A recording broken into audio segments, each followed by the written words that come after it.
ministro da comunicação de Hitler, Goebbels, dizia que uma mentira contada 1000 vezes se torna verdade. É possível, então, fazer uma nova comparação entre o governo de Netanyahu com o hitlerismo. Porque diante de nenhuma reação do mundo em relação às falas de Lula e cada vez mais pressão em relação ao governo Netanyahu e ao genocídio que está sendo perpetrado em Gaza pelo governo de Israel, o regime Netanyahu resolveu partir para fake news contra Lula.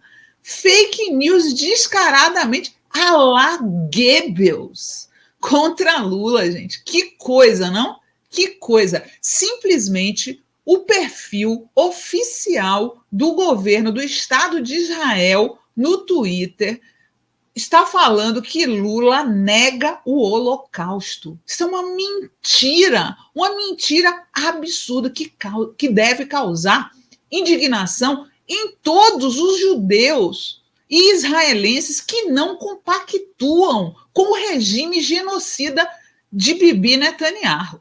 Tá? Coloca, por favor, aí o tweet de Israel, por favor. Olha isso, ó. Tinha um tweet de estatísticas, né? O que vem à mente quando você pensa do Brasil? E aí, o regime, o perfil oficial do regime de Netanyahu, gente, falou o seguinte: antes ou depois de Lula negar o Holocausto, né? Olha que mentira, né? Simplesmente Lula fez uma crítica dura, muito dura, né, e correta contra o governo de Israel. Comparou o extermínio de um povo que Israel está fazendo em Gaza contra os palestinos ao extermínio de um povo que Hitler queria fazer contra os judeus na Segunda Guerra Mundial. Paralelos absolutamente possíveis. Lula em nenhum momento atacou o povo judeu. Isso é jogada do governo de Israel para tentar colocar a opinião pública contra o Lula. Nenhum momento. A crítica do Lula, repito, é ao governo de extrema-direita de Israel. A crítica do Lula é ideológica, não é religiosa, não é étnica, não é racial. A crítica do Lula é ideológica. Em qualquer parte do mundo, a esquerda vai combater a extrema-direita. Vai combater a extrema-direita. Se tivesse feito isso, né? Se o mundo o dito mundo civilizado tivesse feito isso antes do Holocausto, não teria acontecido o Holocausto, né? Porque todos os países foram lenientes com Hitler até que ele fez o que fez, né? E aí o ministro Paulo Pimenta foi para cima do governo de Israel. Olha só.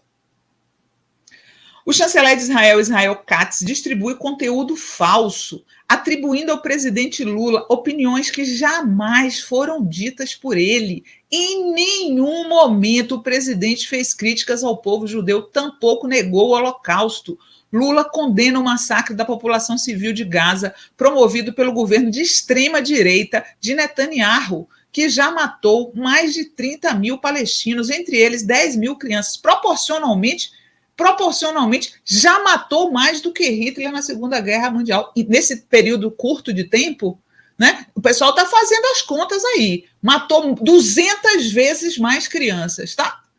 Desde o primeiro dia, o presidente Lula condenou como terroristas os ataques do Hamas contra o povo de Israel. Durante a presidência do Conselho de Segurança da ONU, o Brasil apresentou uma resolução de imediato cessar-fogo, comprovando o compromisso do país com a paz na região. Historicamente, o presidente Lula defende a coexistência de dois estados como solução definitiva para o conflito entre Israel e Palestina. O governo Netanyahu se nutre da guerra para se manter no poder. A maioria da população israelense rejeita a política extremista do governo e a comunidade internacional cobra o fim dos ataques em Gaza. Isolado, o governo de Israel adota a prática da extrema-direita e aposta em fake news para tentar se reafirmar interna e internacionalmente. Valeu, hein, Pimenta? Muito bom, tá?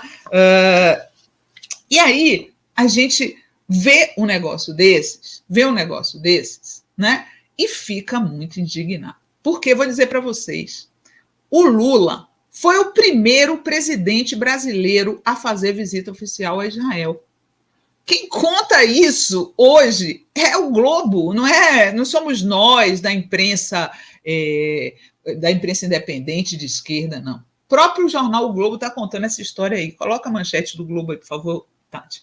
Em Israel, Lula foi recebido por Netanyahu e depositou flores no Museu do Holocausto. Petista foi o primeiro presidente brasileiro em visita oficial ao país no Oriente Médio em 2010, relembre, né? Então, Lula foi para lá com a Marisa, visitou o Museu do Holocausto, encontrou esse Netanyahu aí, esse presidente genocida, ele encontrou, fez visita de chefe de Estado. Bota a foto do cara aí, Tati, por favor. Olha aí, ó, Lula com o tal do Netanyahu, tá?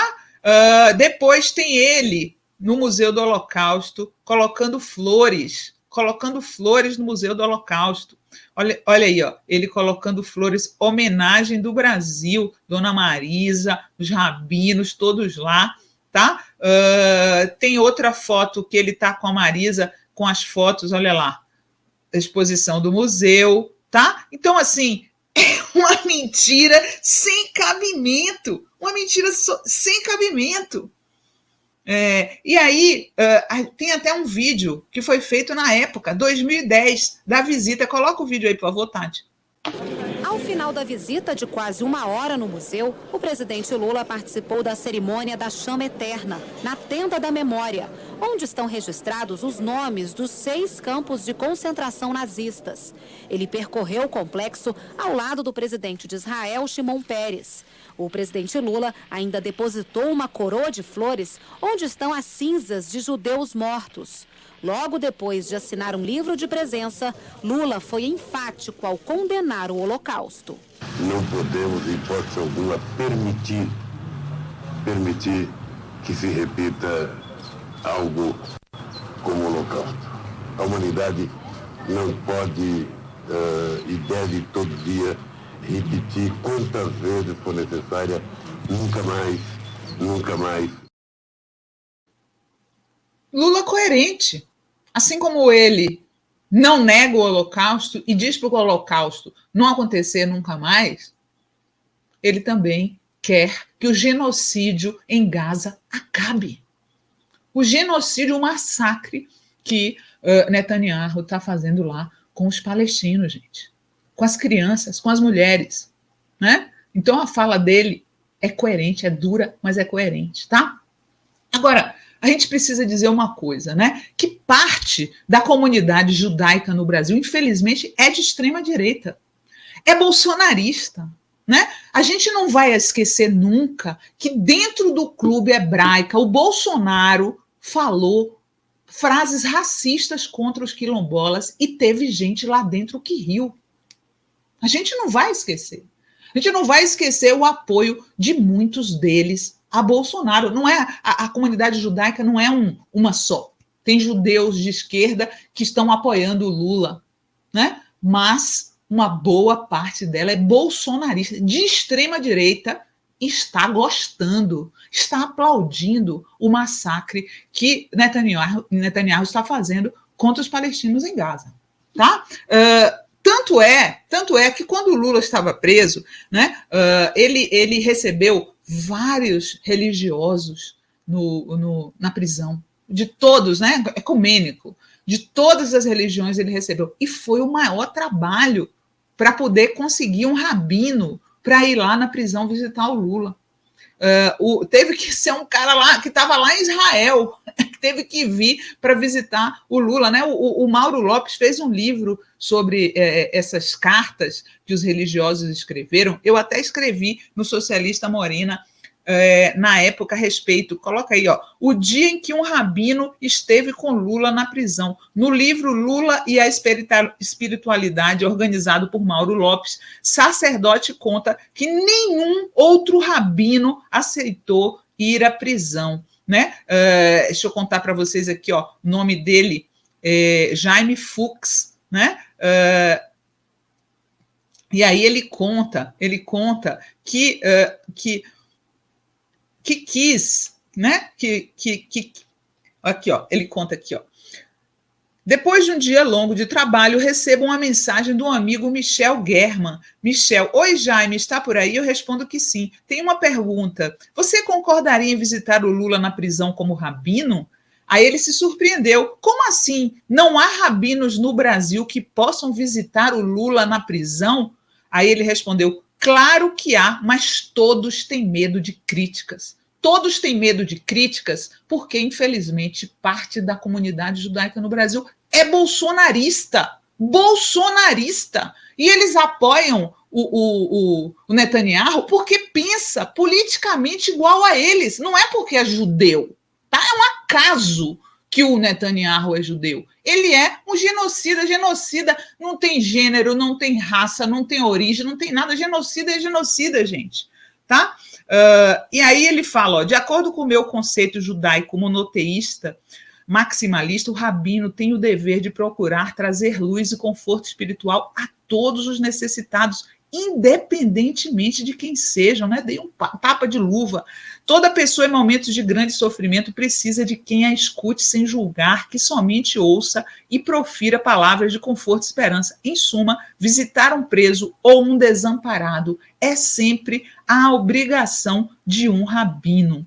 Aceitei o convite, pois acredito que estaria ali representando uma grande massa de judias e judeus democráticos, humanistas e progressistas que apoiam esse ato humanitário. Não seria uma escolha, mas sim um dever. E aí ele pegou o avião no dia 16 de setembro de 2019, na véspera de Yom Kippur, e foi lá visitar o Lula, teve com o Lula na prisão o rabino Jaime Fuchs, né? E muito tempo que o Lula tem amigos rabinos. Agora, está fazendo falta esses judeus, estão fazendo falta esses judeus humanitários nesse momento para poder, ao invés de criticar os críticos do genocídio, criticar o genocídio. Está fazendo falta.